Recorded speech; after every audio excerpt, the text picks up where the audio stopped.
Hey, my name is Adrienne Fuller. I'm also known as Miss A, the SLP. And this video is for anyone wanting to get into graduate school or you're having difficulty getting into graduate school. And boy, do I know about that. I remember I have my master's degree in speech language pathology, but I had the toughest time getting accepted. Our program is very competitive. So there are very few spots, and they seem to only go to really high performers. So if this is where you are in your journey, I first want to say it is okay. And a lot of us have had this issue. So I'm going to talk about a few things that will make your application stand out. Now, I am kind of a type A person, so you'll see me with notes. I always have notes. Don't pay it any attention. I think it's still good information. So first, let's talk about the G's, your GPA and your GRE score or GMAT score, if wherever you're applying is going to take that. Okay, so first let's talk about your GRE. If you happen to still be in undergrad, please know everything you do does count towards that GPA. So if you've taken a class and you didn't do so well in it for whatever reason, you party too hard, you have test taking anxiety, or anything in between, go ahead and either work to get your following grades really good or really like high, or retake the class because you'll be happy that you did that. Okay.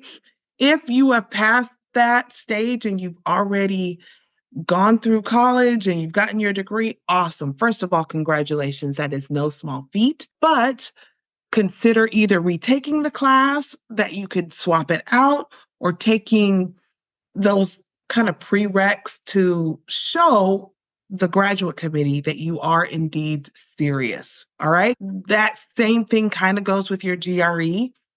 Some people are great test takers. I happen to not have been one. And so don't hesitate to get help. Get a tutor, go through a program that will help you with those test taking skills. Even just getting Quizlet and books that with sample tests will automatically put you higher above or just increase those skills. All right. So we all have our strengths and we all have our weaknesses, except the ones that you have, and work around them. Don't dwell on them. Okay. The next thing is research experience. Don't be afraid to make good or make friends with your professors. Get involved in any projects they have, any special things that you're doing. You want to have that reflect on your graduate school application. A lot of things that you may not take into consideration as you're applying, but will go really far are things like, did you start any clubs? Do you do any volunteer work, whether it be at your church or with the local animal shelter? Count all of those things because that makes you civic and community minded. So some things that in the past, like I was a big volunteer at church, and I never put that anywhere on my grad school applications or my resume, but it makes me who I am. So those things that you think are just anything counts, go ahead and put it on there so people and the graduate committee can see you as a whole person. The next thing is letters of recommendation. Man, those go so far. So, first of all, be sure if you're asking a former professor or a family friend for a letter of recommendation that it will be glowing. If you've had difficulty in class, if you've or you don't really know the professor well, I would be a little leery about asking folks that don't really know me for a letter of recommendation. Case in point, when I was in undergrad, I remember being really close with one of my professors, and I was going through kind of a hard time that I shared with her. And the letter of recommendation that I asked her for was good, but it really wasn't glowing.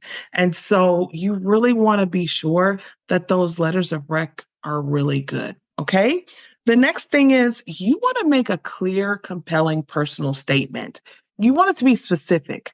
When I see personal statements either on resumes or in a graduate school kind of application that say things like, I want to earn my master's degree in the field of communication disorders. Everyone wants that, right? So you want to be a little bit more clear. I want to earn my master's in communication disorders so I can help people in the autism spectrum community, or so I can help kids get ready for kindergarten. Whatever your why is, you want to incorporate that in there so the graduate committee can see, hey, this person really wants to do a lot for, they just don't want the degree. They want to use it. All right. The next thing is your work and volunteer experience. So if you're in that middle stage, and I've been in that middle stage, in that, like, you've graduated with the degree, but then you didn't get into graduate school, it's happened to a lot of us, and it's okay. So I just want to start there. But use that time to work actually in the field. For me, I had an education degree, so I worked as a teacher for a couple of years, and I realized that's not something I wanted to do long term. So I got back on the wheel and found and got accepted to graduate school. You may find, if you're working as an assistant, like a speech language pathology assistant or something in the job that you think you want, being close up to it will let you know whether you want to pursue this in the graduate field. Because what you don't want to do is not work in the field and then go get the degree and not really like the field. And I'm going to break it to you. I meet a lot of therapists in that position. So don't look at not getting into graduate school as a curse. It could be a blessing if you turn it into one. So use this time to work in the field so you can get a close up look at, hey, is this something I want to do? Or is this just something I think I want to do? The next thing is I need you to customize each application. Applying for college, graduate school, jobs is it's treacherous. It's difficult and it's tiring. And the easiest thing that we want to do is, hey, let me save everything in a Google Doc and just cut and paste. But be really careful of that everything that you submit is customized. You don't want to accidentally leave wording in for a different school for another. That shows you don't have attention to detail. So don't just willy-nilly apply for graduate school. Really consider it and really take time to make sure your application reflects you and is correct. And the last thing you want to do is get help with your either your application and specifically your essay. Almost all colleges in your area, specifically community colleges, have programs that will help you apply for graduate school. And most of these are free of charge. You just have to go to the Career Center and ask what they have to offer. And many are willing to look over your essay or help you with that wording. And that is something that you can do to make your application stand out. If you are anything like me, don't try to do big bursts of time. Schedule 1 hour after work every day to work on your graduate school application, or schedule 30 minutes once a week to work on your essay.